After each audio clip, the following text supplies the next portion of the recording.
सत्संगति और विमलमति से पत्थर मन कुंदन बन जाए। तो मेरा निवेदन है आपसे कि आप सत्संग में आइए। और ध्यान देना, एक बात को कहकर के अपनी बात को विराम दे रहा हूं, अपनी वाणी को विराम दे रहा हूं। ये सत्संग कितनी बड़ी चीज है।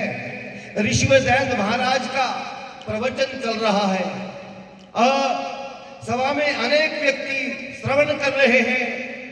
एक व्यक्ति आता है, पीछे से आकर के चुपके से बैठ जाता है।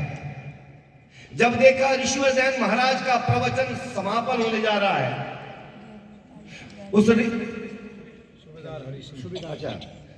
श्रद्धे सूबेदार हरि सिंह जी आर्य ये 100 रुपए की राशि ये पारितोषिक के रूप में प्रदान करते हैं। मैं उनका हृदय से अभिनंदन करता हूं। आकर के पीछे से बैठ जाता है व्यक्ति। ऋषिवर दयानंद महाराज का प्रवचन चल रहा है। जैसे ही प्रवचन संपन्न हुआ, ऐसे ही कहा उन्होंने आकर के, महाराज जी मैं भी एक गीत गा सकता हूं। ऋषिवर देव दयानंद महाराज ने नीचे से ऊपर को देखा उस व्यक्ति को और कहा कि आओ सुनाओ। उस व्यक्ति ने जो गीत गाया था, बस वो सुनने लायक था। क्या आवाज थी, क्या कंठ था उसका। लेकिन जैसे वो व्यक्ति वहां से उतरा और उतर करके अपने स्थान पर जाकर के बैठा, सभा समाप्त हुई, तो जो ऋषिवर के देव दयानंद के अनुयायी थे, उन्होंने कहा महाराज, अरे ये जो मंच पर आकर के बैठा व्यक्ति जिससे आपने गीत सुना है, ये नंबर 1 का शराबी, नंबर 1 का जुआरी, नंबर 1 का मांसाहारी और ऐसा व्यक्ति जिसने अपनी पत्नी को भी छोड़ रखा है और दूसरों की पत्नी को अपने घर में रखता है। बस इतनी बात कही। उस अनुयायियों ने सोचा ऋषिवर दयानंद महाराज के सामने यदि हम ऐसी बात कहेंगे तो फिर कल को इसके बुलाने वाले नहीं, ये तो दुष्ट है। पर वो मेरा देव दयानंद, वो ऋषिवर दयानंद, अरे वो तो बिछड़ों को गले लगाने वाला था, वो बिछाड़ने वाला नहीं था, वो अलग करने वाला नहीं था। वो ऋषिवर दयानंद ने बात को सुना। अगले दिन का प्रवचन आरंभ हुआ। वो व्यक्ति फिर आया और आकर के फिर बैठा। वहीं से बैठा हुआ निहार रहा है ऋषिवर देव दयानंद की ओर कि जिस समय मेरी तरफ देव दयानंद देखेंगे तभी कहूंगा कि मैं कुछ कहना चाहता हूं, भजन के लिए निवेदन करूंगा। वही बात हुई।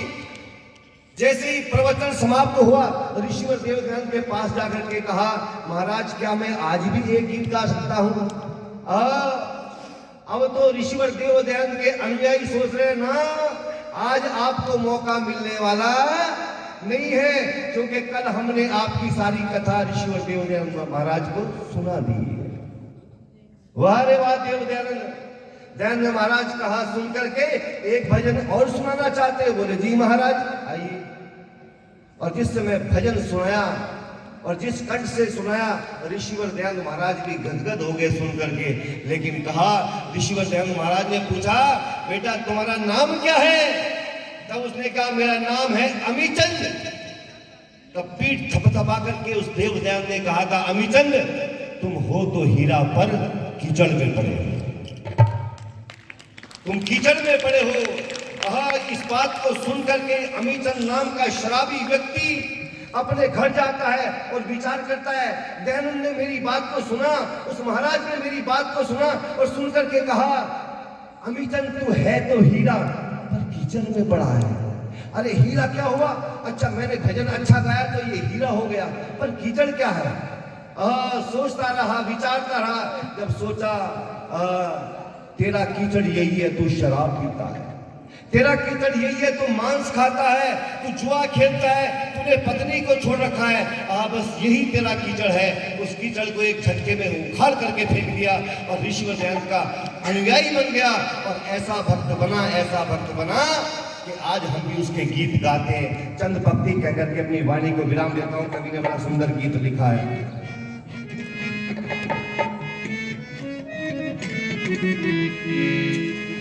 आते जाते सत्संग में तो जान बदल जाते हैं। आते जाते सत्संग में तो जान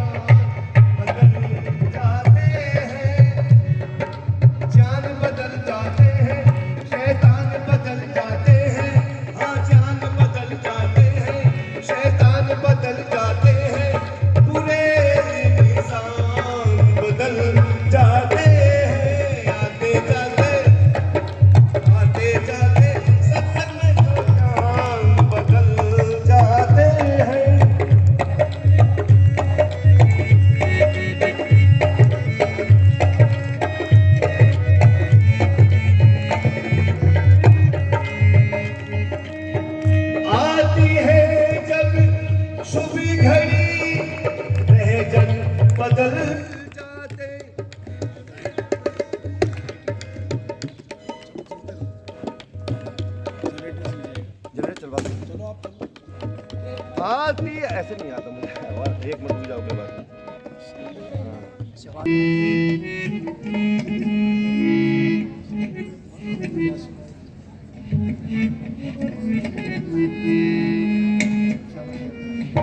आती है जब शुभ घड़ी जब बदल जाते हैं ओ पथ पतन का छोड़ के फिर से संभल जाते हैं।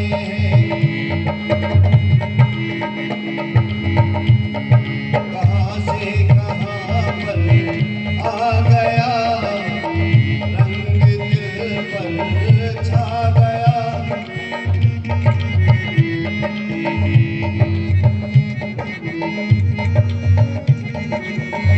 पापी अंगुली मान था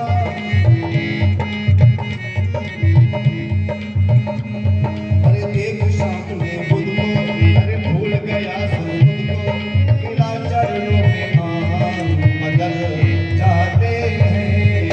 आगे जाते सत्संग में तो ज्ञान बदल जाते हैं। समय का अभाव है, बस एक वाणी अपनी यहीं पर विराम दे रहा हूं एक कड़ी कह करके। नारी के एक शब्द ने बदला था तुलसीदास को। नारी के एक शब्द ने बदला था तुलसीदास को। बन गया भगवान का तज के भोग विलास को।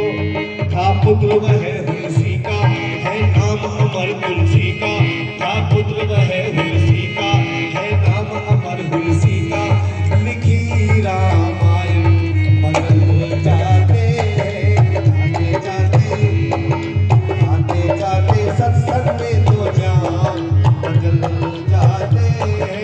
जान बदल जाते हैं शैतान बदल जाते हैं पूरे इंसान बदल जाते हैं। आते जाते सत्संग में तो जान बदल जाते हैं।